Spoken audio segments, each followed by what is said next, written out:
નમસ્કાર વિદ્યાર્થી મિત્રો, આપણે ફરી તમારા સમક્ષ હાજર છીએ લેક્ચર નંબર 8 ચેપ્ટર 5 આનુવંશિકતા અને ભિન્નતાના સિદ્ધાંતો લઈને. અત્યાર સુધી આપણે જોયું હતું લિંગ નિશ્ચયન વગેરે વગેરે.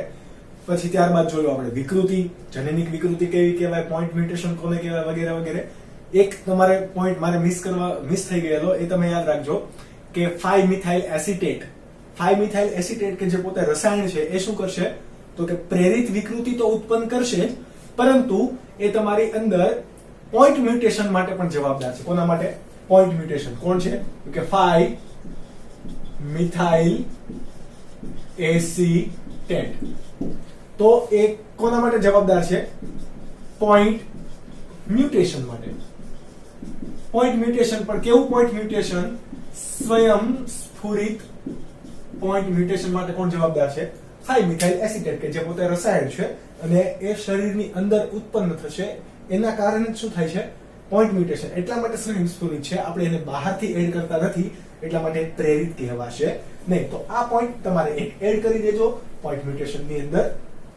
ત્યારબાદ આપણે વાત કરીએ આજે વંશાવળી પૃથ્થકરણ. તો વોટ ઇઝ વંશાવળી પૃથ્થકરણ? આપણને ખ્યાલ છે કે આપણા જૂના જમાનાની અંદર અને ઘણીવાર આજના જમાનાની અંદર પણ આંબો કરે, પેઢીનો આંબો હોય, ભારત હોય ને, તો એ લોકો શું કરે, આપણા વંશ પરંપરાગત કેટલા ભાઈઓ હતા એને આપણા આખી પેઢીની બધી જ ખબર હોય. આંબો ઘણા લોકો પૂજે, એની પૂજા પણ થતી, કે જેનાથી ખબર પડે કે આ ભાઈના કેટલા છોકરા હતા.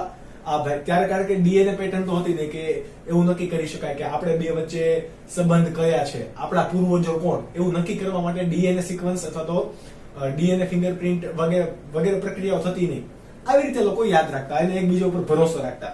તો એ શું બનાવતા? આંબો બનાવતા, કે જેની અંદર હોય તો કે આ બે બાપ દાદા છે, બરાબર, આ એના ઘરના, પછી આ એના આટલા છોકરા હતા, એના છોકરાનું ફલાણી પૂછડી આરે શું થયા, મેરેજ થયા વગેરે વગેરે. શું કરે? આવા લક્ષણો કોના છે, સોરી લક્ષણો નહીં, કોનું સંતાન છે, આવું એક માહિતી રાખતું પત્રક બનાવે અને બધી માહિતી એની અંદર સ્ટોર કરીને રાખે. તો આપણે એને આંબો કહેતા. પરંતુ સાયન્ટિફિકલી પણ આપણે આવું કરીએ છીએ, તો એને શું કહેવાશે? વંશાવળી પૃથ્થકરણ. હવે એમાં આપણે નામ કે એવું નહીં દર્શાવીએ. વંશાવળી પૃથ્થકરણ એ આપણે જરૂરી છે કે તો કે આપણા વારસાગત લક્ષણો પણ કયા આવેલા છે એ જાણવા માટે, આપણા પૂર્વજોને કયા રોગ હતા, જેમ કે કોઈને કેન્સર હતું, મારામાં એક પેઢીમાં કેન્સર નથી આવતું, પછી કોઈને કેન્સર આવે છે, તો આગલી પેઢીમાં કેન્સર આવવાની સંભાવના કેટલી છે કે નહીં, આવું જાણવા માટે શું કરી શકાય? વંશાવળી પૃથ્થકરણ કરી શકાય. સિમ્પલ તમારા શબ્દમાં કેવું હોય તો કે તમારો આખો વંશ વેલો કેવો હતો, એના અંદર કોઈ રોગ હતા કે નહીં, સ્વસ્થ હતા કે નહીં, બાળક કેવું હતું તો કે રંગ અંધ હતું કે નહીં, કયા રોગ હતા, આ બધાની આપણે માહિતી રાખી શકાય. પરંતુ આપણે બધા માટે શું વાપરશું? સંજ્ઞા વાપરશું. તો આ ટોપિકની અંદર આપણે પેલા યુનિવર્સલ સંજ્ઞાનો યુઝ કરી લઈએ. તમને નીટ માટે પણ આટલી સંજ્ઞા તમારા માટે ઇનફ છે, આનાથી વધારે તમને પૂછશે નહીં. ઓકે, એનસીઈઆરટી ની અંદર તમને બહુ ઓછી આપેલી છે, આ લગભગ કોઈ મટીરીયલ ની અંદર છે નહીં, એટલા માટે તમારે આને ડ્રો કરવી અને બાજુમાં નોટ ડાઉન તમારે કરતું રહેવું. સૌથી પહેલા આપણે જોઈએ તો કે સ્ક્વેર. જ્યારે પણ સ્ક્વેર હોય તો એ હંમેશા કેવો હશે? પુરુષ. આ તમે નોટ ડાઉન કરતા રહેજો, લખતા રહેજો. આ પુરુષ. જુઓ સ્ક્વેર કેવું છે? ખાલી કે ભરેલું? ખાલી છે તો એ કેવો હશે? સામાન્ય. કેવો? સામાન્ય પુરુષ. એવી રીતે આ કોણ છે? માદા. પણ કેવી? સામાન્ય માદા. એને કોઈ રોગ છે નહીં, અથવા તો કોઈ રોગકારક લક્ષણો એની અંદર જોવા મળતા નથી. અને આ જે કાજુ કતરી એટલે કે આપણે પીનટ સ્ક્વેર જેવો આપણે એક સ્ક્વેર બનાવીએ છીએ, જે આનાથી કેવું છે? ક્રોસ. તો એ કેવું હશે? તો કે જાતિ અસ્પષ્ટ. તો કે આપણે સ્પષ્ટપણે એને નર નહીં કહી શકીએ, નહીં માદા કહી શકીએ. ઘણીવાર આ ત્રણ તમારે આ જાતિ અસ્પષ્ટ વાળું એનસીઈઆરટી સિલેબસ ની અંદર તો એમસીક્યુ માં પણ નહીં હોય, પરંતુ તમે કોલેજ લેવલ ઉપર આગળ જશો અને કદાચ જીનેટિક્સ ની અંદર આગળ જાઓ તો તમારે આ બધી જ વસ્તુને યાદ રાખવી પડે. અને બહુ સિમ્પલ છે, આની અંદર કઈ નવીન વસ્તુ છે નહીં. તો યાદ રાખો, જો બ્લેન્ક છે એટલે કે ખાલી છે તો કેવું હશે? સામાન્ય ઘટક. હવે આખા ભરેલા છે, જુઓ એ જ ઘટકો અહીંયા કેવા છે? ભરેલા. તો એ કેવા છે? રોગગ્રસ્ત. જેમ કે આ આખું ભરેલું દેખાડે છે સ્ક્વેર, તો કેવું છે? રોગગ્રસ્ત પુરુષ. આ કેવું હશે? રોગગ્રસ્ત માદા અથવા તો સ્ત્રી, અને આ રોગગ્રસ્ત હશે સજીવ, પરંતુ એની જાતિ કેવી છે? અસ્પષ્ટ. એ નર પણ નહીં કહી શકાય, માદા પણ નહીં કહી શકાય, રોગગ્રસ્ત. ઓકે, હવે ત્રીજો એવો એક પ્રકાર છે કે જેમાં તમારી અંદર કેવું હશે, કેન્સર માટે અથવા કોઈ પણ રોગ તમારી અંદર જોવા નથી મળતો, પરંતુ તમારી પહેલાની પેઢી એટલે કે તમારા પિતૃમાં જોવા મળતો હતો અને તમારી આવનારી સંતતિમાં પણ જોવા મળશે. એટલે તમે રોગના કેવા થયા? વાહક થયા. કેવા? વાહક. તો એને કઈ રીતે દર્શાવવામાં આવશે? તો કે એને અડધું જુઓ, અડધું કેવું છે? બ્લેક. અડધું કેવું છે? ફિલઅપ કરેલું. અથવા તો એને આખા સ્ક્વેરની વચ્ચે જો એક ટપકું મૂકી દીધું. તો આ બધા શું દેખાડે છે? વાહક. આ નર વાહક, આ માદા વાહક, આ ઘટક અને આ ઘટક, બંને સંજ્ઞા વડે એને દર્શાવી શકાય. અને આ કેવી છે? જાતિ અસ્પષ્ટ છે, પરંતુ કેવા છે? કોઈ રોગ માટે કેવા છે? વાહક જ છે. ત્યારબાદ નર અને માદા બંને શું કરે છે? મેરેજ કરે છે. એટલે કે વંશવેલો હોય એમાં દર્શાવવું હોય કે આ નર કઈ માદાને પરણ્યો, એ તમારે દર્શાવવું હોય તો એને સંજ્ઞા વડે કઈ રીતે દર્શાવો? તો કે વચ્ચે એક લીટી કરી દેવાની. નર અને માદા વચ્ચે જો લીટી હોય તો એ શું દેખાડે? લગ્ન જોડાણ દર્શાવશે. શું દર્શાવે? લગ્ન જોડાણ. હવે ડબલ લીટી હોય તો કે એક જ ગોત્રની અંદર જો લગ્ન સંબંધો થયેલા હોય, એટલે કે મામા ફઈની અંદર, ઓકે, એક જ સરનેમ, આપણે જેવી રીતે કહીએ એક જ સરનેમની અંદર મેરેજ ઘણા સમાજોની અંદર ના થતા હોય, પરંતુ ઘણા સમાજોની અંદર મામા ફઈની અંદર પણ લગ્ન થતા હોય, એટલે કે સગા સંબંધીમાં જ લગ્ન થાય છે. તો સ્વાભાવિક હોવાનું છે કે લક્ષણો કેવા છે? મોટા ભાગે સમાન. મામા ફઈના છોકરાની છોકરીની અંદર જો મેરેજ થતા હોય તો એને આવી ડબલ લીટી વડે દર્શાવે છે. એટલે કે આ શું દર્શાવે છે? ગોત્રમાં લગ્ન જોડાણ. ઓકે, શું દર્શાવે? ગોત્રમાં લગ્ન જોડાણ. અને અહીંયા એક તમારી સંજ્ઞા છે, જુઓ, લગ્ન જોડાણ દેખાડે પણ વચ્ચે બે લીટા છે, એટલે કે તૂટી ગયા. એ શું દેખાડે છે? ડિવોર્સ.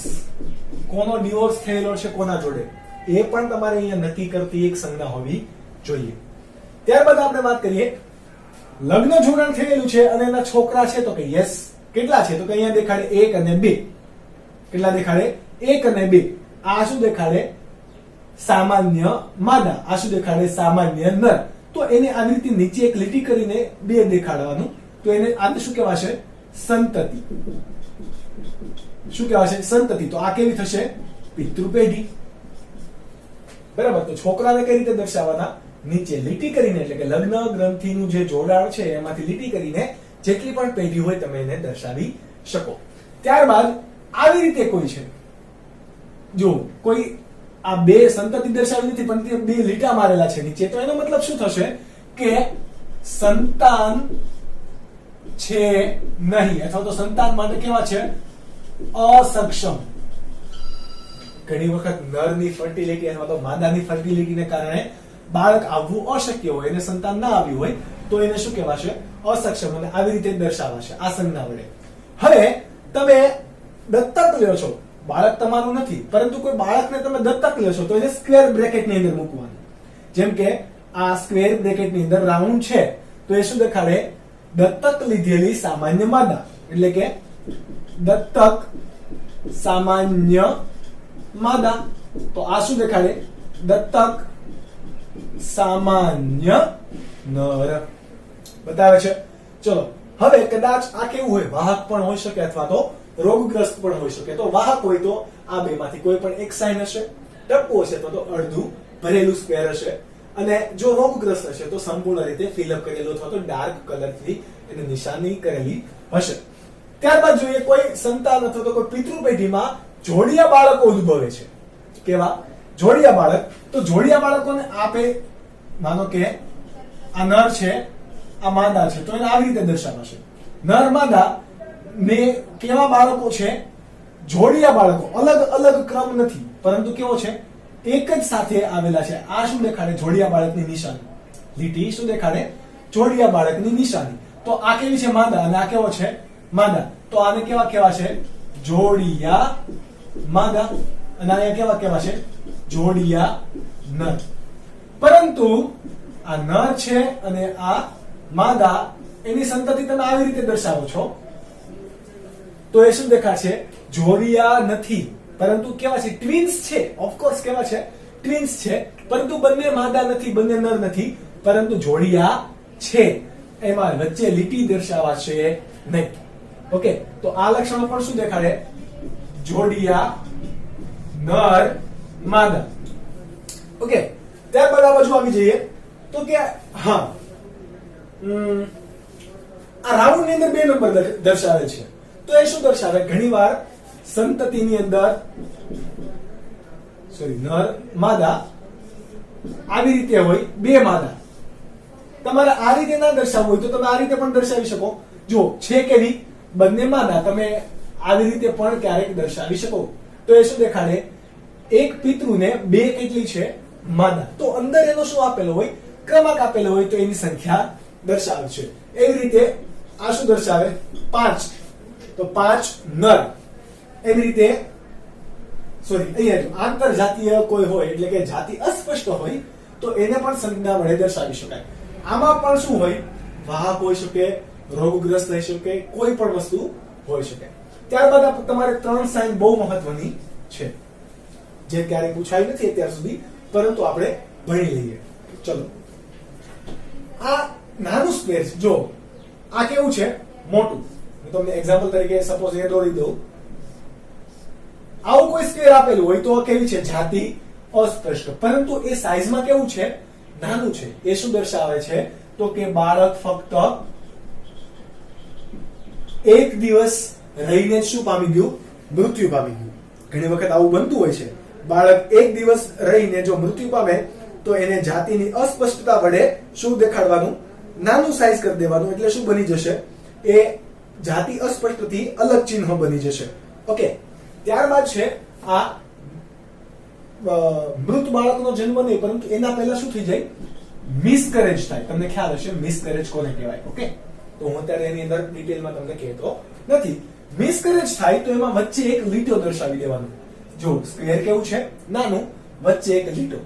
અને ઘણી વખત ડેથ એટલે કે મૃત બાળકનો જન્મ થાય. નોર્મલ ડિલિવરી થઈ હોય અને બાળક પરંતુ જન્મતા વેત જ કેવું થઈ ગયું હોય? મૃત્યુ પામી ગયું. આ 1 દિવસ બાદ મૃત્યુ થયેલું બાળક દર્શાવશે. આ સંજ્ઞા શું દેખાડશે તમને? તો કે મૃત બાળકનો જન્મ. તો સ્ક્વેર ની અંદર પ્લસ ની સાઇન એટલે કે બાળક કેવું છે? મૃત જન્મેલું. અને કોઈને મિસકેરેજ થયેલું હોય, 7મા મહિને ડિલિવરી થાય અને મિસકેરેજ થઈ ગયું હોય તો, અને અથવા તો એની અંદર કોઈ ડિલિવરી ના થાય અને કોઈ ગર્ભ વિકાસના તબક્કે જ શું થયું હોય? બાળકનો નાશ થઈ ગયો હોય તો એવી સિચ્યુએશનમાં શું કહેવાશે? મિસકેરેજ. તો એને આવી રીતે સંજ્ઞા વડે દર્શાવાશે. ઓકે, આ વાત થઈ ગઈ સંજ્ઞાની. આ સંજ્ઞાનો યુઝ કરીને શું કરવામાં આવે? વંશાવળી પૃથ્થકરણ કરવામાં આવે. કઈ રીતે કરવામાં આવે એ આપણે જોઈએ. તો ત્યારબાદ આપણે એક કેસ સ્ટડી કરીએ. તો મેં જુઓ એક વંશાવળી પૃથ્થકરણ એક ડેમો માટે અહીંયા તમને ડ્રો કરીને આપેલું છે, બરાબર? તો આ કોના માટેનું વંશાવળી પૃથ્થકરણ છે આપણે પહેલા સમજી લઈએ. તો કે તમને ખબર છે ઋતિક રોશન પાસે એક વધારાની આંગળી છે. ઘણા સજીવો અથવા તો ઘણા મનુષ્યો, તમે ઘણા બધા એવા સજીવોને પણ જોયા હશે કે જેના પાસે વધારાનો પગ હોય. ઘણી એવી ગાય હોય જેની પાસે વધારાનો પગ હોય અને એને એક વેનમાં ફેરવી અથવા તો તમને ખ્યાલ છે ટેમ્પામાં ફેરવીને લોકો એના પાસેથી દાન વગેરે વગેરે માંગતા હોય. ત્યારબાદ ઘણા એવા સજીવો હશે કે જેને 5 ની બદલે અહીંયાથી એક વધારાની આંગળી હશે. ઘણા જેવી રીતે ઋતિક રોશન અહીંયાથી એક અંગૂઠો વધારે છે. તો એ જે છે એને શું કહેવાશે? પોલીડેક્ટાઇલી. શું કહેવાશે? પોલીડેક્ટાઇલી. એનો મતલબ થશે કે એક વધારાની આંગળી છે એ પેઢી દર પેઢી આવે છે કે નહીં એના માટેનું એક વંશાવળી પૃથ્થકરણ મેં તમને દર્શાવેલું છે. ઓકે, તો સૌપ્રથમ આપણે કોઈ પણ કઈ રીતે દર્શાવી શકાશે? તો આ જુઓ, એક પિતૃ પેઢી થઈ, આ એની સંતતિ થઈ ને આ ત્રીજા નંબરની સંતતિ થઈ. તો હંમેશા પિતૃ પેઢી જે તમારી છે એટલે કોના વડે દર્શાવશો તમે? રોમન આંક. માનો કે આ પેઢી છે તો રોમન આંક 1, આ બીજી પેઢી છે તો રોમન આંક 2 અને આ ત્રીજી પેઢી છે તો એને રોમન આંક 3 વડે દર્શાવી શકો. પેઢીને રોમન આંક વડે દર્શાવવાના. ત્યારબાદ અહીંયા શું આપેલ છે? માદા છે ને નર છે. ચલો વિચારો, આ નર કેવો હશે? આ માદા કેવી હશે? ડબલ આંગળી વાળી હશે નહીં, કારણ કે એ કેવી છે? અસરગ્રસ્ત દેખાડેલ છે નહીં. આ પુરુષ છે એની પાસે શું હશે? તો કે ડબલ આંગળી હશે. જો એને કેવું દેખાડે છે? અસરગ્રસ્ત. ઓકે, તો આ પહેલા પેઢીની અંદર કેટલા સજીવો છે? તો એની સંખ્યા તમારે ગણવી હોય તો નીચે આવી રીતે દર્શાવવી, 1 2, પછી 3 4 5 એવી રીતે તમે દર્શાવી શકો? તો કે ના દર્શાવી શકો. કેમ નહીં દર્શાવી શકો? કારણ કે એ પહેલી પેઢીની સંખ્યા છે, આ બીજી પેઢીની સંખ્યા છે. ચલો બીજી પેઢીની સંખ્યા તમે દર્શાવી હોય તો 1 2 3 4 5. હવે તમારે એવું નથી વિચારવાનું કે સર આને તો 3 જ સંતાન છે ને, 1 2 અને 3, આ બંને તો એની સાથે મેરેજ કરેલા છે, પરંતુ આપણે પૃથ્થકરણની અંદર પેઢીની સંખ્યામાં લઈએ છીએ. એટલા માટે આ આંકડા શા માટે દર્શાવવામાં આવે? તો કે તમને સવાલ પૂછે કે પેઢી નંબર 2 ની અંદર ત્રીજો સજીવ, પેઢી 2 માં ત્રીજો સજીવ, તો તમે આવી રીતે જો પૃથ્થકરણ આપેલું હોય તો એના ઉપર તમને ખબર પડી જાય કે યસ આ સજીવની વાત કરે છે. હવે તમને એવું છે કે આપેલ પૃથ્થકરણની અંદર, આપેલ વંશાવળી પૃથ્થકરણની અંદર કેવું છે?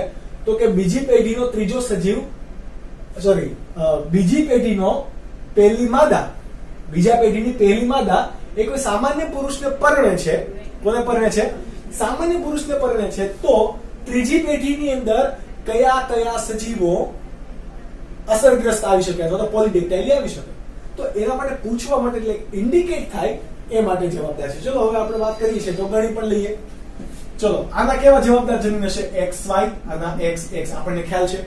હવે સંકરણ થઈને મળે તો જુઓ બંને લક્ષણો છે, જન્યુમાં આવવાની સંભાવના કેટલી? 50-50%. તો એવી રીતે આ કેવું હોઈ શકે? એક માદા પણ પોલિડેક્ટાઇલ હોઈ શકે, એક નર પોલિડેક્ટાઇલ હોઈ શકે, એમાં કોઈ ફરક છે નહીં. તો આની 1 2 3 4 5 6 7 8 9. જુઓ આ શું દેખાડશે? એનો એ પેઢીમાં સભ્યનો ક્રમાંક કેટલામો છે એ દર્શાવશે. ઓકે, આ વસ્તુ શું દેખાડે છે? ફિલઅપ મેં જે કર્યું એ કે ત્રીજી પેઢીમાં બીજો અને ચોથો સભ્ય એ કેવો છે? તો કે વંશાવળી પૃથ્થકરણ દરમિયાન આપણને ખબર પડી કે પોલિડેક્ટાઇલ યુક્ત છે, એટલે કે એની અંદર પણ આંગળી કેવી હશે? એક વધારાની આંગળી હશે. આ બધી જ વસ્તુ આપણને શું દર્શાવે? તો કે આપણા કોઈ પૂર્વજોની અંદર કેવા કેવા પ્રકારના લક્ષણો હતા આ જાણી શકાય આના ઉપરથી. આના ઉપરથી બીજો કોઈને રોગ હશે તો પણ જાણી શકાશે. એટલા માટે શું કરવામાં આવે? વંશાવળી પૃથ્થકરણ કરવામાં આવે, જેના બાબતે તમારે આ વસ્તુ યાદ રાખવી. અહીંયા આપણે વાત કરવાની હોય ઘણીવાર વંશાવળી પૃથ્થકરણ દ્વારા અનિયમિતતા શોધવાની. કોની? અનિયમિતતા. તો આપણને ખબર છે અનિયમિતતાને આપણે બીજું શું કહીશું? ખામી. શું કહીશું? ખામી. હવે આપણે બ્લુ માર્કર નો યુઝ કરીએ કારણ કે પતી જશે. ઓકે, તો કે ખામી કેટલા પ્રકારની હોય? જનીનિક ખામી જશે આપણને ખ્યાલ છે, પરંતુ આ જનીનિક ખામીની અંદર 2 પ્રકાર આપણે પાડીએ. એમાં પહેલો પ્રકાર જે છે એને અહીંયા દર્શાવે તો કે મેન્ડેલિયન અનિયમિતતા, અને બીજો જે પ્રકાર પાડીએ એને આપણે કહી દઈએ સપોઝ નહીં, રંગ સૂત્રીય અનિયમિતતા. બંને શબ્દોને સામાન્ય પેલા સમજી લઈએ. રંગસૂત્રીય અનિયમિતતાની વાત કરીએ તો આપણે કાલે વિકૃતિ ભણેલા, એમાં આપણે રંગસૂત્રની સંખ્યા અને બંધારણની અંદર જો ચેન્જીસ આવે તો કયા કયા રોગ હોઈ શકે એની અંદર આપણે વાત કરી હતી. ક્રાઇડુ ચાર્ટ, ફિલાડેલ્ફિયા સિન્ડ્રોમ, પછી ટર્નર સિન્ડ્રોમ, ઘણા બધા જે સિન્ડ્રોમ છે એ બધાનો સમાવેશ ક્યાં થશે? રંગસૂત્રીય અનિયમિતતાની અંદર. ઓકે, કે જેનો આપણે અભ્યાસ નેક્સ્ટ લેક્ચરમાં કરીશું. પરંતુ આ લેક્ચરમાં આપણે કોની વાત કરવાના છીએ? મેન્ડેલિયન અનિયમિતતા. તો કે પેઢી દર પેઢી આવતા લક્ષણોની અંદર જો અનિયમિતતા આવે, એટલે કે પેઢી દર પેઢી કોઈ રંગસૂત્રની બાબતે નહીં પરંતુ મેન્ડેલિયન કારકો જેને કીધા હતા એના કારણે જો અનિયમિતતા આવતી હોય તો એને શું કહેવાશે? મેન્ડેલિયન અનિયમિતતા. કે જેની અંદર કોનો સમાવેશ થશે? તો કે હિમોફિલિયા, પછી સિકલ સેલ એનિમિયા, કોણ? Sickle cell anaemia. ત્યારબાદ આપણે જોઈ લઈએ થેલેસેમિયા, પછી રંગ અંધતા, અવર્ણતા, ફિનાઇલ કીટોન્યુરિયા, અને એક છે હજી આલ્કેપ્ટોન્યુરિયા. આપણે એટલા ડિસીઝ એટલે કે 1 2 3 4 5 6 અને 7 ડિસીઝ ની આપણે અહીંયા વાત કરવાના છીએ. મેન્ડેલિયન અનિયમિતતાને આ ડિસીઝ અનુસરે છે. ત્યારબાદ રંગસૂત્રીય અનિયમિતતાને પણ ડિસીઝ જે અનુસરે, જેમાં આવશે ક્લાઇનફેક્ટર સિન્ડ્રોમ, ક્લાઇનફેક્ટર સિન્ડ્રોમ, બીજું છે ટર્નર સિન્ડ્રોમ અને ત્રીજું છે ડાઉન સિન્ડ્રોમ.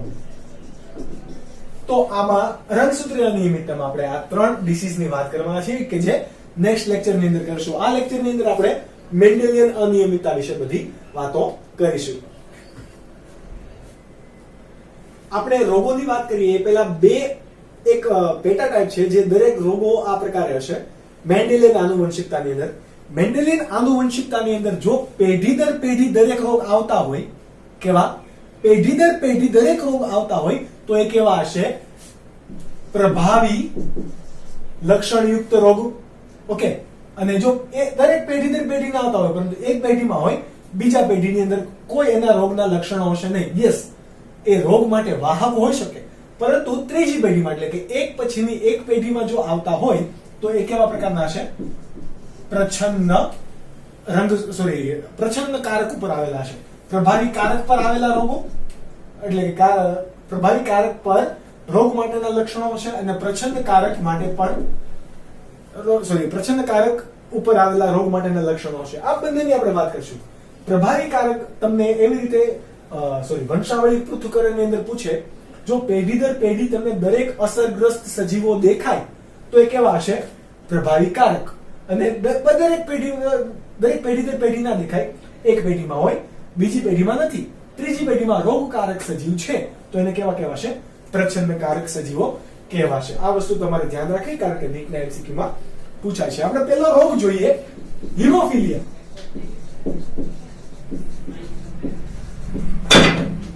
હિમોફિલિયા કોને કહેવાશે? હિમોફિલિયા તો સામાન્ય રીતે આ પરિસ્થિતિની અંદર તમારું લોહી એ ગંઠાતું નથી. લોહી કેવું રહે? વહી જાય. માનો કે તમને ઈજા થઈ છે અથવા તો તમે ક્યાંય છોલાણા છો, એક્સિડન્ટ થયું છે, તો ઇઝીલી તમારા શરીરની અંદર તમે ભણી ગયા કે 13 રુધિર ગંઠાવા માટેના કારકો હોય. એની સંયુક્ત અસરને કારણે શું થઈ જાય? રુધિર ગંઠાઈ જાય. પરંતુ આવું થતું નથી. શું નથી થતું? હિમોફિલિયાની અંદર રુધિર ગંઠાતું નથી. આપણને ખબર છે રુધિર ના ગંઠાય તો એના માટે ગંઠાવા માટે જવાબદાર કોણ હોય? 13 કારકો. આ 13 કારકો પૈકી મેઇન કયું હતું? એન્ટી હિમોફિલિક ગ્લોબ્યુલિન. તમને ખ્યાલ હશે, કારક નંબર 8 એન્ટી હિમોફિલિક ગ્લોબ્યુલિન. એન્ટી હિમોફિલિક ગ્લોબ્યુલિન આ હોવું આવશ્યક છે. પરંતુ આ જવાબદાર ઘટક આ ઉત્પન્ન જ નથી થતું તો એ કોના માટે જવાબદાર? તો શું થશે? રુધિર તમારું ગંઠાશે નહીં. અને જો રુધિર નહીં ગંઠાય તો રુધિર વહી જશે. આવા પ્રકારની ખામી છે. હવે ત્યારબાદ આનું સંશોધન થયું કે આવું શા માટે થાય છે, શા માટે આવું કારક નથી બનતું? તો આ માટે જવાબદાર કોણ છે? જનીન. અને આ જનીન ક્યાં આવેલું છે? કે એક્સ લિંગી રંગસૂત્ર પર. વાય લિંગી રંગસૂત્ર ઉપર નહીં, ફક્ત ને ફક્ત ક્યાં? એક્સ લિંગી રંગસૂત્ર પર આવેલ છે કે જે કેવું છે? પ્રચ્છન્નકારક છે.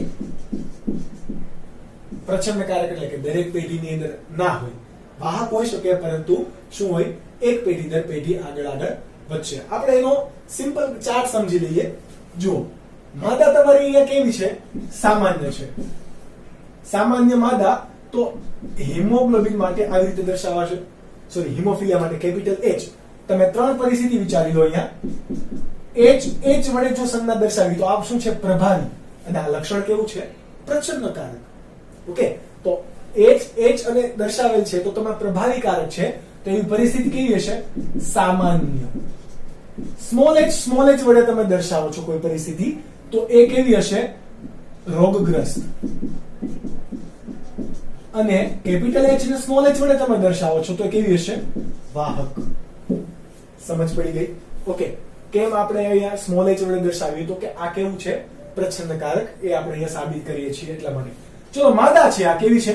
ડબલ એક્સ લિંગી રંગસૂત્રો એટલે કે કેવી છે માદા, એ એના પર કોઈ હિમોફિલિયા માટે જવાબદાર જનીન છે નહીં. એના મેરેજ આપણે કોના જોડે કરાવ્યા છીએ તો કે એક્સ વાય એચ. નર કેવો છે અહીંયા જુઓ, કેવો મળ્યો આપણને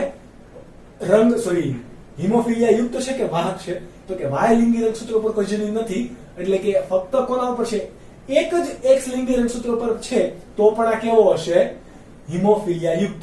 એટલા માટે તમારે હંમેશા યાદ રાખવું, એક્સ લિંગી રંગસૂત્ર હોવાને કારણે અહીંયા મનુષ્યમાં નરમાં વધુ રોગગ્રસ્ત હોવાની સંભાવના છે. કોની સાપેક્ષે? માદાની સાપેક્ષે.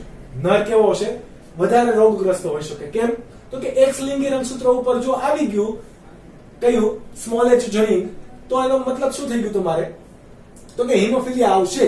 માદાની અંદર બે પોસિબિલિટી છે, વાહક પણ હોઈ શકે. વાહક હોય તો એનું રુધિર શું થશે, ગંઠાશે. વાહક છે, હિમોફિલિયા યુક્ત છે નહીં. જો હિમોફિલિયા યુક્ત હશે તો જ શું થાય તો કે ફક્ત ને ફક્ત જો હિમોફિલિયા યુક્ત હોય તો જ રુધિર ગંઠાશે નહીં. ચલો હવે આનું સંકરણ કરાવીએ. આ પિતૃ પેઢી થઈ ગઈ. પિતૃ પેઢીનું સંકરણ કરાવીએ. શું મળે છે આપણને? એક્સ કેપિટલ એચ, અહીંયાથી કેપિટલ આપણે આવી રીતે કરીએ, એક્સ એચ આવી ગયો અહીંયા. આ બાજુ જોઈએ એક્સ એચ અને વાય આવે છે. ચલો આ સજીવ કેવો થશે? નર. નર પણ કેવો છે? સામાન્ય નર. આ માદા કેવી બની અત્યારે? વાહક. જો કેપિટલ એચ અને સ્મોલ એચ છે એટલે માટે કેવી બની ગઈ? વાહક. હવે જો આનું શું કરવામાં આવે? સંકરણ કરવામાં આવે. શું કરવામાં આવે? સંકરણ કરવામાં આવે. વિચારો શું સંકરણ થઈ શકે?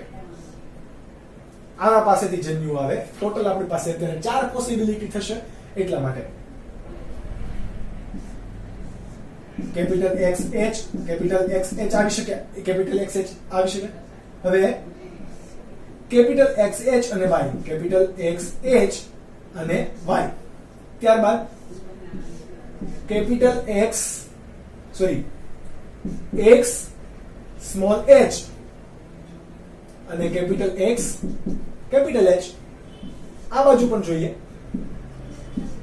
સ્મોલ એચ અને આ બાજુ વાય. આવા જન્યુ થયા. હવે આ સંતતિ જુઓ કેવી હશે? માદા. કેવી? સામાન્ય માદા. આ જુઓ કેવો થયો? સામાન્ય નર. કેમ તો કે કેપિટલ એચ એક જ એક્સ લિંગી રંગસૂત્રો પર છે, સામાન્ય નર. અને આ કેવો થયો તો કે વાહક માદા થઈ. જુઓ વાહક માદા. કેમ તો કે એક્સ સ્મોલ એચ છે, કેપિટલ એચ છે. આ એક જ ફક્ત કેવો થયો? રોગગ્રસ્ત નર. એટલા માટે તમે જુઓ એ કોઈ તમને માદા મળી નહીં, પરંતુ નર કેવો મળી ગયો? રોગગ્રસ્ત મળ્યો. તો એનો મતલબ શું થયો કે નરની અંદર રોગગ્રસ્ત હોવાની સંભાવના કેવી છે? વધારે છે. હવે તમને આનું ઘણી વખત વંશાવળી પૃથ્થકરણની અંદર પણ ચાર્ટ દ્વારા પૂછી લે, તો આપણે જોઈએ કઈ રીતે પૂછે. તો સિમ્પલ વસ્તુ છે. આના માટે આપણે શું બનાવશું?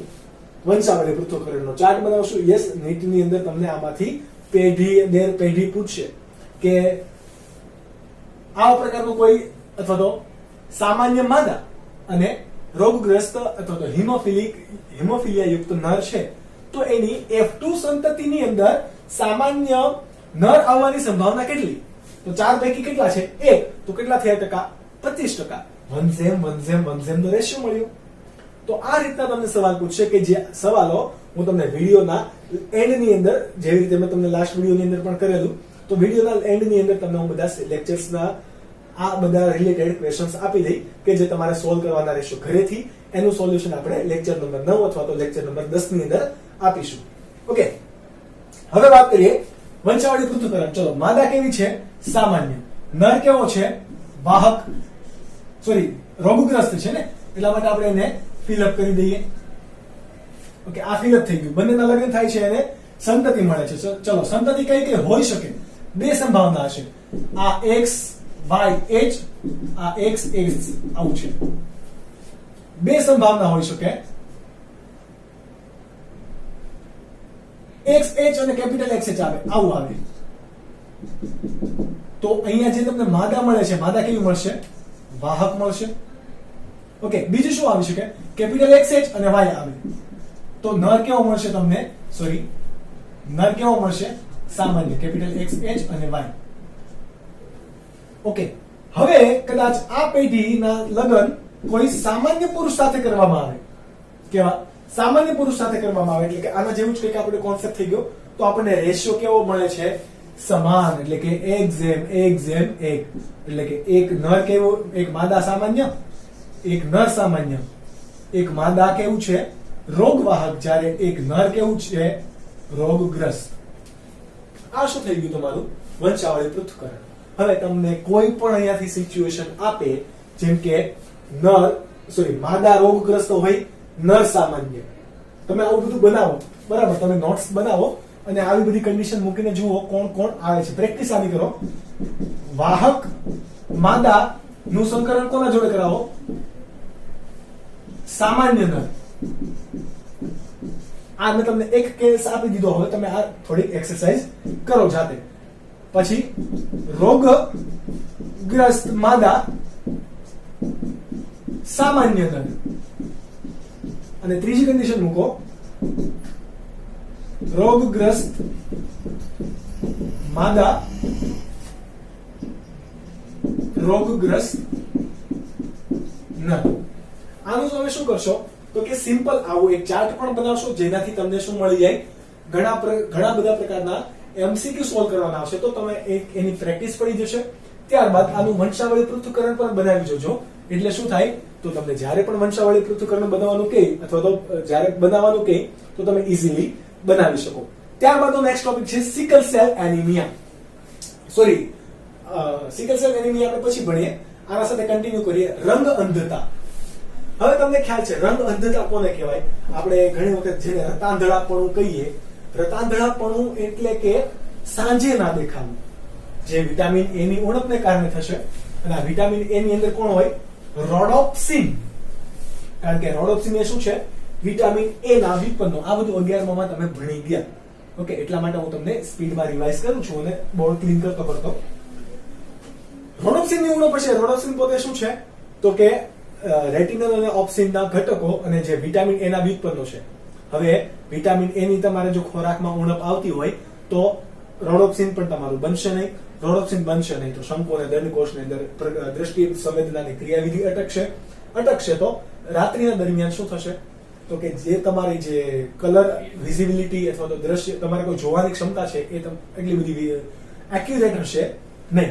પરંતુ આપણે જેની વાત કરવાના છીએ એ છે રંગ અંધતા. રતાંધળાપણું નહીં. કોની વાત કરવાના છીએ? રંગ અંધતા. તો કે આ રંગ અંધતાને કલર બ્લાઇન્ડનેસ કહેવાય. બીજું શું કહેવાય? Colour blindness. એના માટેથી આપણે એને સંજ્ઞા કોના વડે દર્શાવીશું? CC, small c. સોરી, કેમ? તો કે રંગ અંધતા પણ કેવું છે? X લિંગી પ્રચ્છન્ન જનીન આમાં જવાબદાર છે રંગ અંધતા માટે પણ. ચલો, બંને કેવા છે? Small cc. તો આ કેવું કન્ડિશન હશે? રોગગ્રસ્ત. હવે X લિંગી ઉપર હોય, એટલે કોની ઉપર હોવાનું? માદાની અંદર 2 હોય, જ્યારે નરની અંદર કેવું છે? 1. રોગગ્રસ્ત થયું. પછી આ કેપિટલ C અને આ સ્મોલ c. કેપિટલ C પ્રભાવી ઘટક દેખાડશે, જ્યારે સ્મોલ c પ્રચ્છન્ન ઘટક. તો આ કેવું છે? વાહક. નરની અંદર આપણે વાત કરીએ, સોરી, બંને કેપિટલ C છે તો કેવા છે? સામાન્ય ઘટક. ઓકે, નરની અંદર આપણે વાત કરીએ તો કે Y લિંગી રંગસૂત્રો ઉપર હશે નહીં. Y લિંગી રંગસૂત્રો ઉપર આ સ્મોલ c જનીન હશે નહીં, કારણ કે કલા ઉપર ફક્ત છે X લિંગી રંગસૂત્રો ઉપર. એટલે આપણે એને ત્યાં O વડે અથવા તો નીલ વડે દર્શાવીશું. આ નીલ પણ કહેવાશે, અથવા તો ઘણીવાર O વડે આપણે લખીએ. તો સ્મોલ c છે તો આ નર કેવો હશે? રોગગ્રસ્ત. અને આવો કોઈ ઘટક છે કેપિટલ C O, તો આ કેવો હશે? સામાન્ય. એટલે કે નર ક્યારે વાહક હોઈ શકે નહીં. તો આ X લિંગી પ્રચ્છન્ન જનીન છે, એટલે હિમોફિલિયાની જેમ આમાં પણ નરમાં રોગ આવવાની સંભાવના કેવી છે? વધારે. ઓફકોર્સ કેવી છે? વધારે. હવે કયા કયા કલર તમને ના દેખાય? તો મોસ્ટલી લાલ અને લીલા કલર માટે શું હોય? રતાદળાપણું હોય. તમને લાલ કલર દેખાડે તો તમને ઘણા લોકો લાલ કલર જોઈ ના શકે, એને કોઈ બીજો કલર દેખાતો હોય. એના માટે તમે ઘણી વખત નેટ ની અંદર એવા ફોટોસ આવી ગયા હશે કે એક સ્ક્વેર હોય, એની અંદર નાના નાના ટપકા હોય, એની અંદરથી તમને કઈ આમાં કયો અક્ષર લખેલો છે અથવા તો કયો નંબર લખેલો છે એ જો ઓળખી શકીએ તો આપણને ખબર હોય કે લાલ માટે આપણે વિઝિબલ છીએ કે નથી. ઓકે, તો લાલ અને લીલા રંગ માટે શું હોય? મોસ્ટલી આ ખામી જોવા મળે છે. પરંતુ ત્રીજો રંગ પણ છે, જે કયો છે? વાદળી. કયો છે? વાદળી. હવે ત્રણના અલગ અલગ નામ પણ અપાયેલા છે. જેમ કે લાલ રંગ તમને ના દેખાતો હોય તેને શું કહેવાય? પ્રોટોનેપિયા. શું કહેવાય છે? લાલ રંગ ના દેખાતો હોય તો એને પ્રોટોનેપિયા કહેવાય. ત્યારબાદ લીલો રંગ ના દેખાતો હોય તો એને શું કહેવાય? ડ્યુટેરોનોપિયા. ડ્યુટેરોનોપિયા. આ બે સામાન્ય છે, લાલ અને લીલો. વાદળી રંગ કોઈ કેસની અંદર જ હશે કે જે તમને વાદળી ના દેખાય પરંતુ તમને ગોલ્ડન યલો કલર દેખાય. ઘણા લોકોની અંદર આવો રંગ હોય. એક તમે કદાચ, મને ખ્યાલ નથી, તમે લોકોએ એનાલિસિસ કરેલું હતું, એક વાયરલ ફોટો થયો હતો. કોઈ ફેશન ડિઝાઇનર હતો, એનો ડ્રેસ હતો, બહુ સારો ડ્રેસ હતો અને કોઈ નામી ફેશન ડિઝાઇનર હતો, તો એને ફોટો મૂક્યો. વાદળી રંગનો ફોટો હકીકતમાં એ ડ્રેસ હતો. તો અડધા લોકો એને ગોલ્ડન યલો કલર દેખાડો, અડધા લોકોને શું દેખાડો? વાદળી કલર દેખાડો. આ ઘટના માટે જવાબદાર કોણ હતું? હકીકતમાં આ રંગ અંધતા નામની ખામી. આ વાદળી રંગ જો દેખાતો ના હોય તો એ જે ખામીને શું કહેવાશે? ટેટોનોપિયા. શું કહેવાશે? ટેટોનોપિયા. આ આંખની હકીકતમાં ખામી છે. કોની? આંખની. પણ આના માટે જવાબદાર કોણ છે? એક્સ લિંગી પ્રચ્છન્ન જનીન. કોણ જવાબદાર છે? એક્સ લિંગી પ્રચ્છન્ન જનીન. હવે તમારે ફરીથી આમાંથી તમને ક્વેશ્ચન પૂછી શકે, પછી તમને વંશાવળી પૃથ્થકરણ દ્વારા પણ આમાંથી ક્વેશ્ચન પૂછી શકે. હંમેશા તમારે જોવાનું કે તમને પરિસ્થિતિ કઈ આપેલી છે. હું તમારી પાસે તમને અહીંયા બે પરિસ્થિતિની સ્ટડી કરાવું, બીજી તમે એમસીક્યુઝ હમણાં સોલ્વ કરશો, એની અંદર ઘણી બધી પરિસ્થિતિ આવે. તો એક્સ અને વાય ને તમારે જન્યુનું સંકલન કરાવતું જોવાનું અને કઈ પેઢી રંગ અંધ હશે અને કઈ સામાન્ય છે અથવા કોણ વાહક છે, આવું આપણે નક્કી કરીશું. આમાંથી સંભાવના પૂછશે, ટકાવાર પ્રમાણ પૂછશે, રેશિયો પણ પૂછી શકે, કોઈ પણ પ્રકાર પૂછે. પણ તમે એટલા ઇન્ટેલિજન્ટ છો અને પ્રેક્ટિસ કરશો તો તમને વધારે આમાં ખ્યાલ આવશે. અને આ બે ટોપિક માંથી અને એક સિકલ સેલ એનિમિયા, આ ત્રણ ટોપિક ની અંદરથી કોઈક ને કોઈક એમસીક્યુ પાક્કું હોય છે નીટ ની અંદર. એટલે આપણે 4 માર્ક્સ ને જવા નહીં દઈએ, નહીં તો 5 માર્ક્સ સીધા દઈ શકે. કેમ? તો કે આપણે પ્રેક્ટિસ ના કરીએ અને આપણે ખોટું પૂછ દઈએ તો એક માઇનસ પણ થશે. તો હંમેશા આ ઈઝી ટોપિક છે તો આને સમજવાની ટ્રાય કરવી. ચલો, હું તમને બે પરિસ્થિતિ આપું. આ કેવી છે? સામાન્ય કે વાહક કે રોગગ્રસ્ત. સામાન્ય માદા છે અને આપણે બીજું એને સામે લઈએ સામાન્ય નર. આ કેવી છે? વાહક. તો કે નહીં. કેવી છે? રોગગ્રસ્ત. માદા રોગગ્રસ્ત, અહીંયા નર કેવો છે? સામાન્ય. આ પિતૃ પેઢી હોય. હવે એનું સંકલન કરાવો તો આપણને શું મળે? તો કે ખ્યાલ છે. ચલો, capital C small C, small C O, ત્યારબાદ કેપિટલ સી સ્મોલ સી, ત્યારબાદ સ્મોલ સી ઓ. તો જુઓ, માદા તમને અહીંયા કેવી મળે છે? 50% માદા તમને કેવી મળી? વાહક મળી. કેવી? વાહક. પરંતુ નર કેવા હંમેશા તમને મળ્યા? કેવા? રોગગ્રસ્ત. સ્મોલ સી છે એટલા માટે. ઓકે, હવે તમે એમસીક્યુ સોલ્વ કરશો એટલે એમાં દેખાશે કે F1 નહીં, આ તો F1 પેઢી થઈ ને આપણી. F2 પેઢીનું તમને કોઈ સજીવ માંગે તો પણ તમારે શું કરવાનું? સંકરણ કરવાનું. આમાં તમારે ખાસ યાદ રાખવું કે પુત્ર, પુત્રી, પૌત્ર કે પૌત્રી, આ 4 વસ્તુ કેવું છે? અલગ અલગ. પુત્રની વાત કરીએ તો F1 પેઢી થશે, પૌત્ર વાત કરીએ તો F2 પેઢી થશે. તો એમાં માદા કેટલી રોગયુક્ત હશે, કેટલી વાહક હશે, આ બધાની પણ તમારે ગણતરી કરવાની રહે, રેશિયો ગણવાના રહે, કે જે તમે એમસીક્યુ માં સ્ટડી કરશો જ. અને એ નહીં આવડે તો ઓફકોર્સ હું તમને એટલા માટે જ અહીંયા ઉભો રાખેલો છે, હું સોલ્વ કરાવીશ, જેનાથી તમને આવડી પણ જશે. બીજી એક પરિસ્થિતિ લઈ લઈએ. તો કે કઈ પરિસ્થિતિ લઈએ? તો કે સામાન્ય માદા લઈએ. હવે કેવી છે? સામાન્ય માદા અને રોગયુક્ત નર. સામાન્ય માદા, નર કેવો છે? રોગગ્રસ્ત, એટલે કે કોઈ રંગ એને દેખાતો નથી. ચલો F1 પેઢીની અંદર આવવાની સંભાવના કેટલી? Capital C small C, capital C O, capital C small C,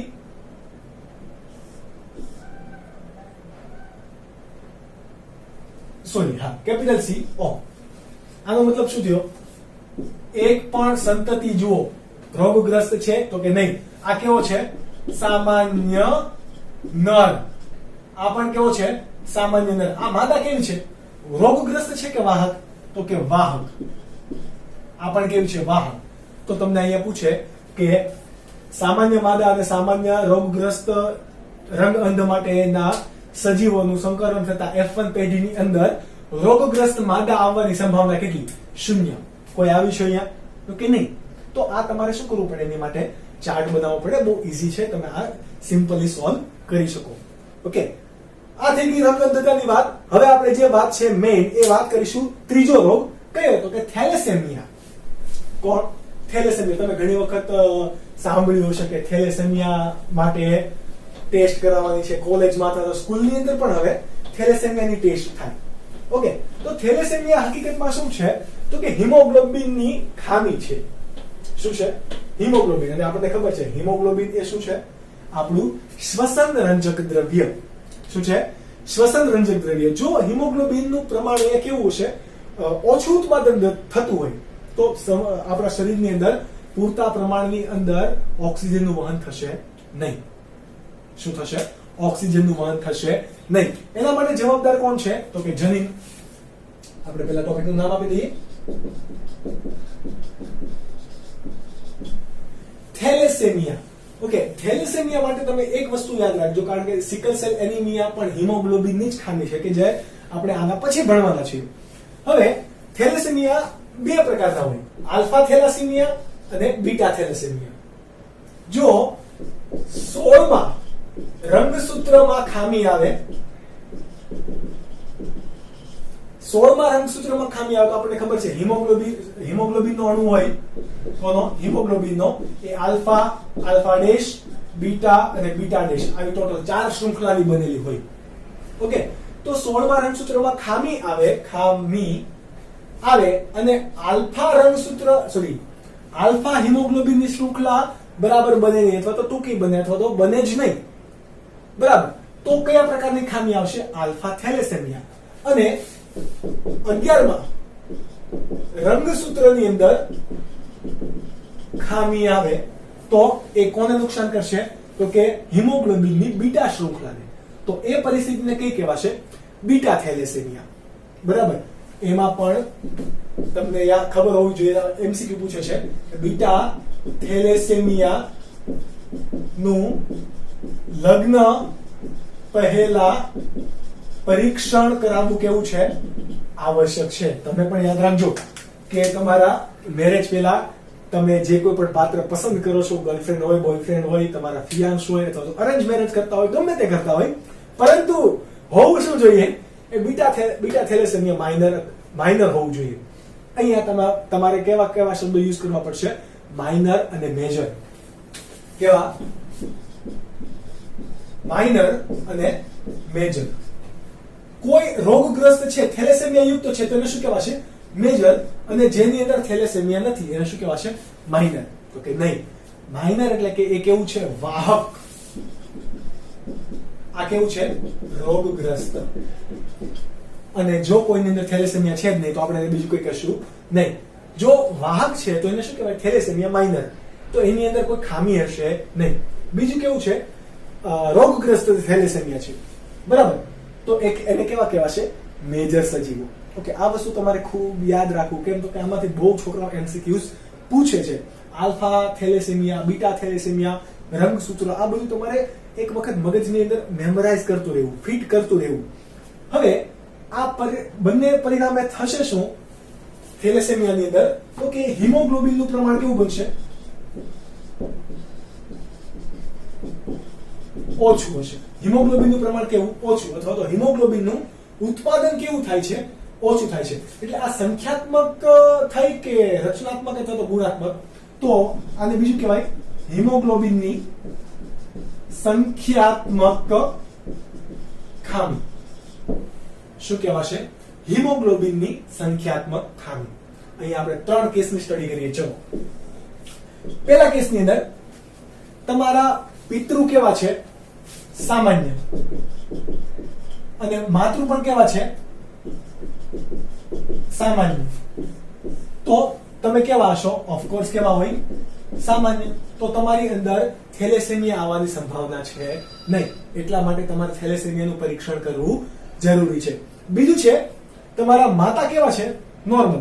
બીજો કેસ સ્ટડી, માતા નોર્મલ અને પિતા જે તમારા છે એ કેવા? આપણે માઇનર પણ લઈ શકીએ અને મેજર પણ લઈ શકીએ. અત્યારે આપણે એને લઈએ છીએ મેજર, એટલે કે કેવા છે? રોગગ્રસ્ત છે. તો મળતી જે સંતતિ છે એ કેવી થશે? આ નોર્મલ નું અને આ મેજર નું વચ્ચેનું ઘટક કયું બનશે? વાહક. એટલે કે તમે કેવા હશો? માઇનર હશો. સંતતિ કેવી હશે? માઇનર. આ તમને કેસ સ્ટડી પૂછશે. ત્રીજું છે, તમારા માતા કેવા છે? માઇનર, એટલે કે વાહક. પિતા પણ કેવા છે? માઇનર. વિચારો શું થાય? બંને કેવા છે અહીંયા? માઇનર, એટલે કે નહીં કોઈ સામાન્ય નહીં કોઈ વાહક. બંને અહીંયા વાહક છે. તો અહીંયા શું થઈ શકે? તમે માઇનર ના શું હોઈ શકો? મેજર બની શકો. સમજ પડી? તો કે બંને માઇનર છે તો કોઈ યસ પોસિબિલિટી છે તમે મેજર બની શકો.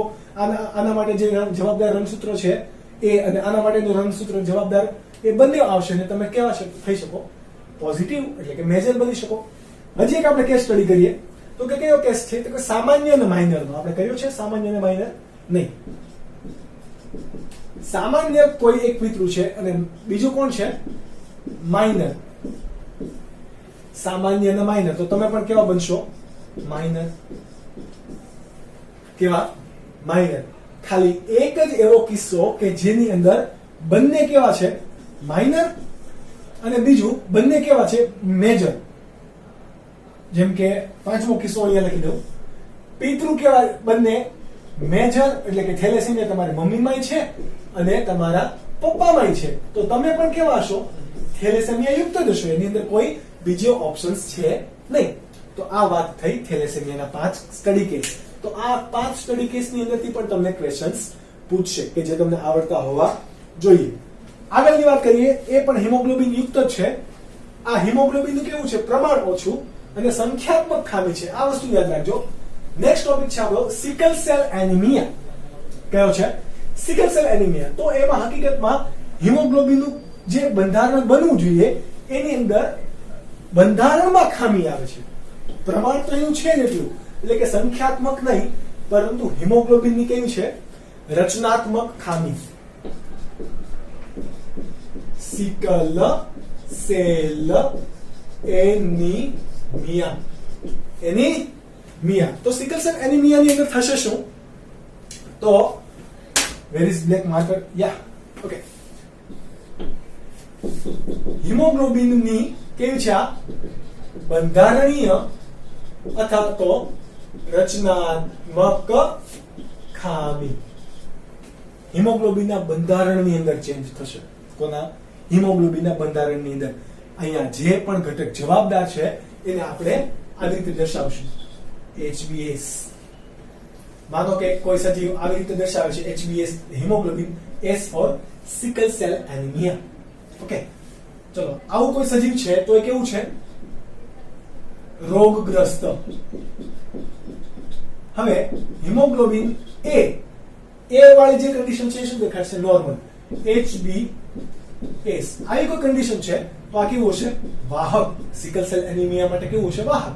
અને ત્રીજી કન્ડિશન દેખાડીએ HbA. તો આ કેવા હશે? સામાન્ય. કેવા હશે? સામાન્ય. ચલો આ વસ્તુ તમને ખબર પડી ગઈ.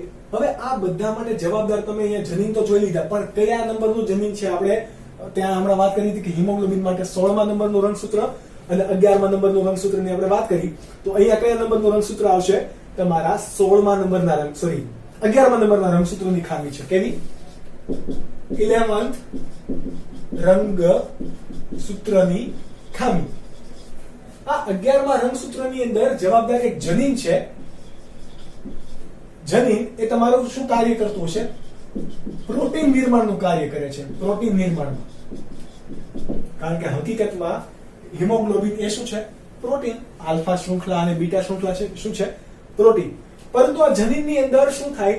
પોઈન્ટ મ્યુટેશન થાય. હવે તમે યાદ કરો, પોઈન્ટ મ્યુટેશન વખતે આપણે શું વાત કરેલી હતી કે સિકલ સેલ એનિમિયા એ શું છે? પોઈન્ટ મ્યુટેશનનું એક ઉદાહરણ છે. તો સમજીએ કે કોઈ એક શું છે? જવાબદાર પ્રોટીન છે, અને પ્રોટીન માટે જવાબદાર બનવા માટે જવાબદાર કોણ હોય? હંમેશા જનીન. જનીનની અંદર આપણે વાત કરીએ ન્યુક્લિયોટાઇડનો ક્રમ છે. અહીંયા 1 નંબરનું એમિનો એસિડ, 2, 3, 4, 5, 6, 7, 8 આવા શું છે? તમારા ક્રમિક એમિનો એસિડની શૃંખલા છે. આ ક્રમિક એમિનો એસિડની શૃંખલામાં શું થશે? તો કે છઠ્ઠા નંબરનું એસિડ જે એમિનો એસિડ છે એ હોવું કયું જોઈએ? તો કે અહીંયા કોઈ ચેન્જીસ આવે છે, અને ચેન્જીસ કોણ કરશે? આપણને ખબર, એમિનો એસિડ માટે જવાબદાર કોણ હોય? તો કે 3 નાઇટ્રોજન બેઝ યુક્ત ક્રમ GAG. કોણ જવાબદાર છે? અત્યારે આપણે પાસે GAG. GAG કોના માટે જવાબદાર છે? તો કે ગ્લુટામિક એસિડ.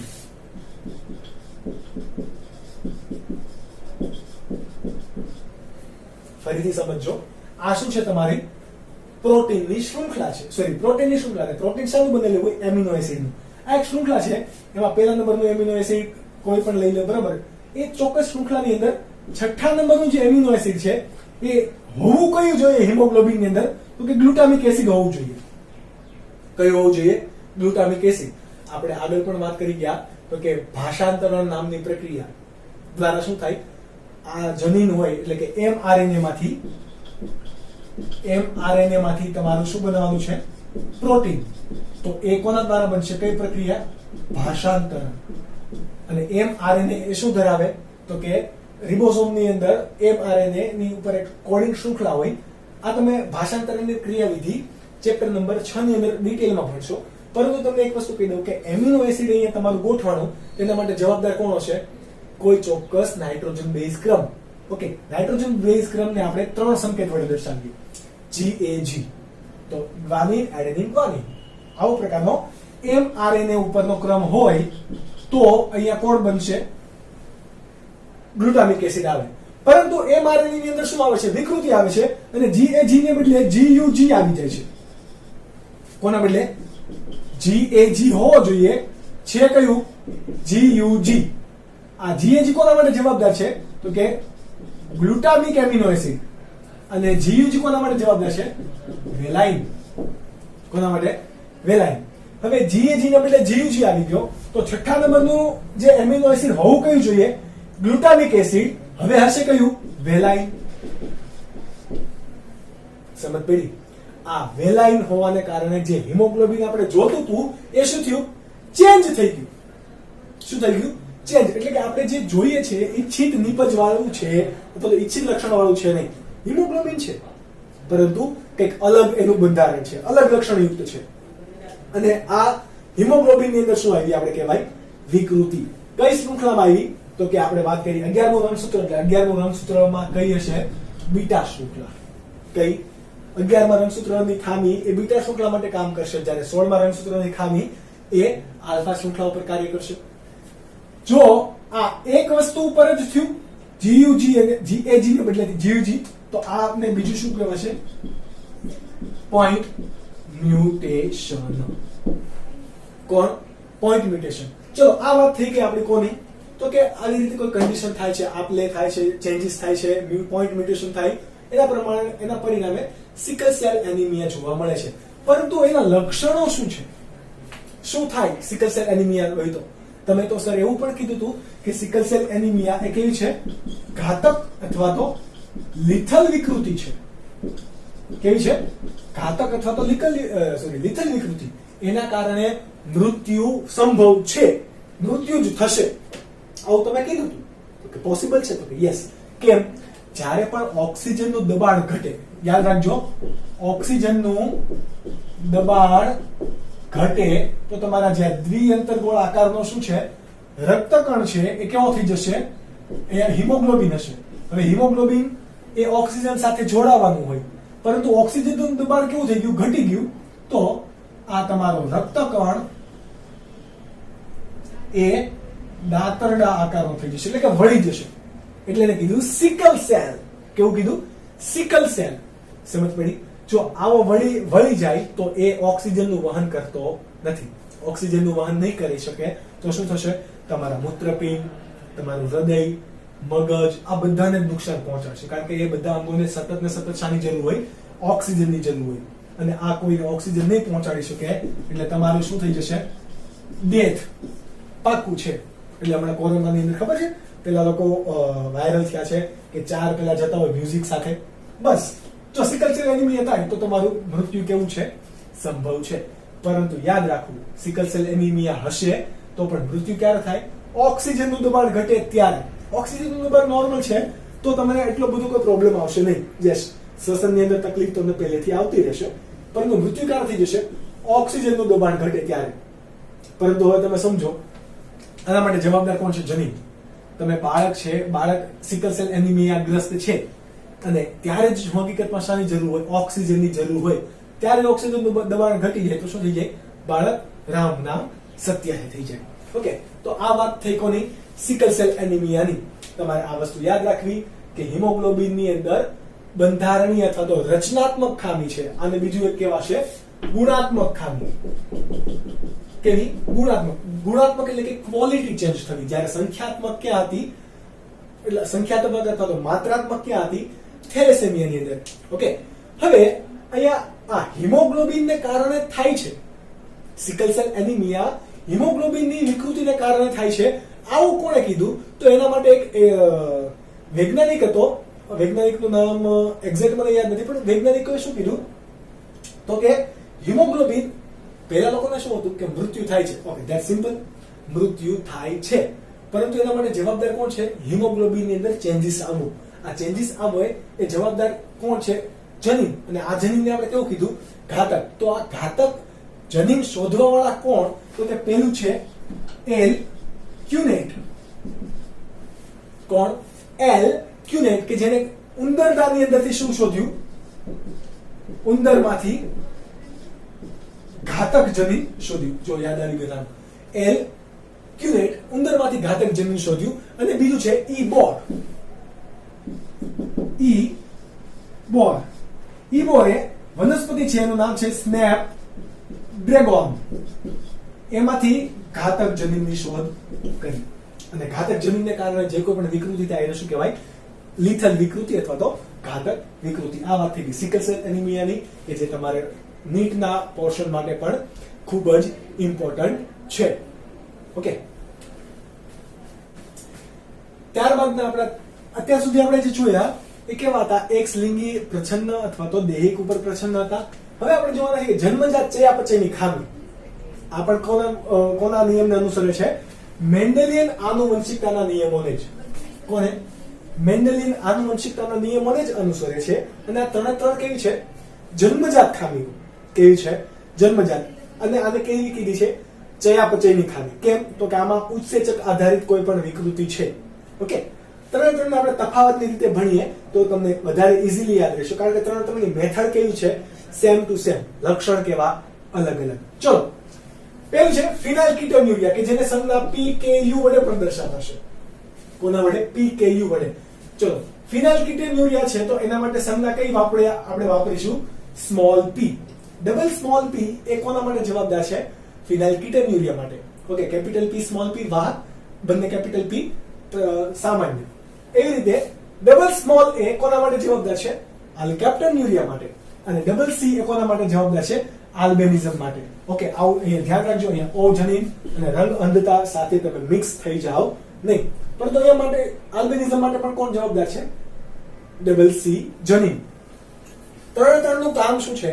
તો કે ત્રણ જનીન જો પ્રેઝન્ટ હોય, એટલે કે આ પ્રચ્છન્ન જનીનો પ્રેઝન્ટ હોય તો આ ઉત્સેચકો, એટલે કે ફિનાઇલ એલેનિન હાઇડ્રોક્સાઇલેઝ, જેમ કે ફિનાઇલકીટોન્યુરિયાની અંદર જો ડબલ સ્મોલ p જવાબદાર જનીન હાજર હશે તો ફિનાઇલ એલેનિન હાઇડ્રોક્સાઇલેઝ નામનો ઉત્સેચક, હકીકતમાં કોણ છે? ઉત્સેચક એ પેદા થતો નથી અથવા તો ઉત્પન્ન થતો નથી. એટલા કારણે શરીરમાં રહેલું ફિનાઇલ એલેનિન એ ટાયરોસિનમાં રૂપાંતરણ થવું જોઈએ કે જે ટાયરોસિનમાં રૂપાંતરણ થતું નથી. સમજ પડી? જો ફિનાઇલ એલેનિન હાઇડ્રોક્સાઇલેઝ ઉત્સેચકને કારણે એ ઉત્પન્ન થતો નથી, જવાબદાર જનીન છે એના માટે. પરંતુ જો ઉત્પન્ન નહીં થાય તો ફિનાઇલ એલેનિનનું ટાયરોસિનમાં રૂપાંતરણ થઈ શકશે નહીં. તો આનો ભરાવો થશે શરીરની અંદર. ફિનાઇલ એલેનિનનો ભરાવો ક્યાં ક્યાં થશે? તો કે સેરેબ્રો સ્પાઇનલ પ્રવાહી એટલે કે તમારા મસ્તિષ્ક મેરુજળની અંદર, પછી કરોડરજ્જુની અંદર ચેતાજળ જે છે તેની અંદર આનો ભરાવો થાય તો તમારી અંદર શું આવી શકે? માનસિક મંદતા આવશે. આવું આપણે ક્યાં ભણી ગયા? ફિનાઇલકીટોન્યુરિયા વાળું. તો કે એક જ જનીન બે લક્ષણો માટે જવાબદાર હોય એ ટોપિકની અંદર આપણે ભણી ગયા કે ફિનાઇલકીટોન્યુરિયા માટે જવાબદાર જનીન ના કારણે શું થશે? એક તો વાળ કે ત્વચાનો રંગ માટે પણ કામ કરશે એ આપણે અહીંયા જોઈશું. ઓકે, બીજું એનું લક્ષણ છે કોના માટે? તો કે સેરેબ્રોસ્પાઇનલ ની અંદર પ્રવાહી ભરી જાય છે એટલે કે માનસિક મંદતા આવશે. એટલે કે પહેલું લક્ષણ કયું થયું? માનસિક મંદતા. બરાબર. વધારાનો આ ફિનાઇલ એલેનિન છે એ તમારા મૂત્રાશયમાં ભરાવો થશે અને મૂત્ર દ્વારા બહાર નીકળી જશે. પરંતુ એ તમને કેવો કરશે? માનસિક રીતે મંદ બનાવશે. આ કેવી છે? ચયાપચયની ખામી. કેમ? તો કે અહીંયા ઉત્સેચકની ખામી છે. ત્યારબાદ આલ્કેપ્ટોન્યુરિયાની આપણે વાત કરીએ. આલ્કેપ્ટોન્યુરિયાની કોની સંજ્ઞા વડે દર્શાવાશે? Double small a for alkaptonuria. એની અંદર પણ આલ્કેપ્ટોન્યુરિયા માટેના જો જવાબદાર સ્મોલ a એ જનીન હાજર હશે તો હોમોજેન્ટિસિક એસિડ ઓક્સિડેઝ, ડેઝ અહીંયા ઉત્સેચક, લેઝ ઉત્સેચક, અહીંયા નેઝ એ શું દેખાડે? હંમેશા ઉત્સેચક. એ ઉત્પન્ન થઈ શકશે નહીં. ઉત્પન્ન થાય નહીં. જો આની જેમ જ પરિસ્થિતિ. તો હોમોજેન્ટિસિક એસિડ છે એ એસિટિક એસિડ ની અંદર કન્વર્ટ થશે નહીં, એટલે કે પરિણમી નહીં. કારણ કે આ બાયોલોજીકલ પ્રક્રિયા છે. કોની હાજરીમાં થાય? ઉત્સેચકની હાજરીમાં.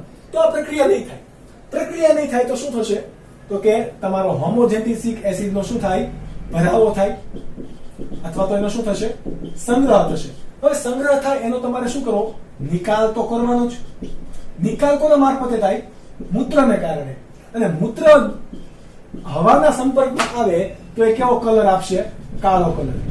એટલા માટે તમને ઘણી વખત પૂછશે કે કાળા પેશાબ માટે જવાબદાર રોગ કયો? આલ્કેપ્ટોન્યુરિયા. જવાબદાર જનીન કયું? Small double a. કયું ઉત્સેચક ઉત્પન્ન નથી થતું? હોમોજેન્ટિસિક એસિડ ઓક્સિડેઝ. એટલે કાળા પેશાબ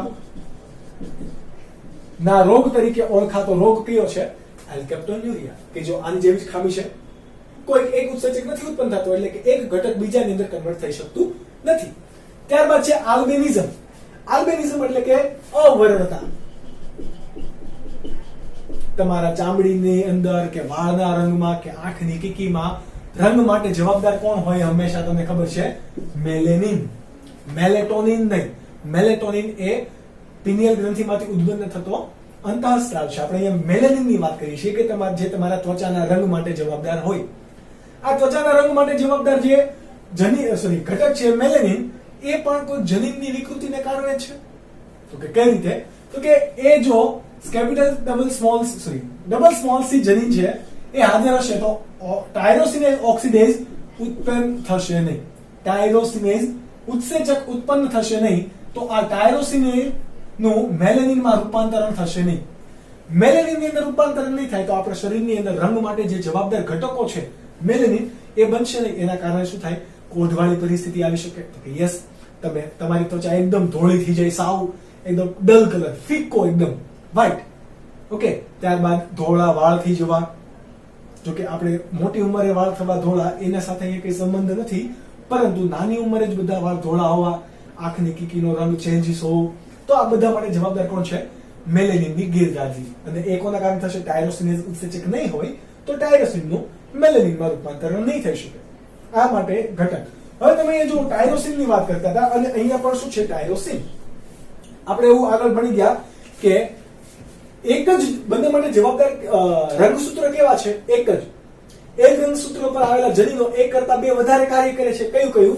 તો કે એક છે માનસિક મંદતા માટે અને એક છે વાળના કે ત્વચાના રંગ માટે. ઓકે, તો આ એ ટોપિક સાથે તમે અહીંયા સાંકળી શકો, કારણ કે બંને માટે જવાબદાર જનીન કેવા હશે? સમાન. સંજ્ઞા કઈ આપણે દર્શાવી છે? અલગ અલગ. ઓકે, એકમાં શું થશે તો કે સેરેબ્રોસ્પાઇનલ ની અંદર ફિનાઇલએલેનિનના ભરાવા કારણે માનસિક મંદતા આવશે, કારણ કે ટાયરોસિનમાં એનું રૂપાંતરણ થતું નથી, અને એકમાં ટાયરોસિનનું મેલેનિનમાં રૂપાંતરણ થતું નથી. એટલે એ ઘટનાને આપણે શું કહીશું? આલ્બિનિઝમ. અહીંયા સુધીનું આપણે રાખીએ છીએ. લેક્ચરના એન્ડમાં, એટલે કે હવે પછી તમને ઘણા બધા MCQ સ્લાઇડ્સ શો દ્વારા આવશે. એને તમારે શું કરવાનું છે?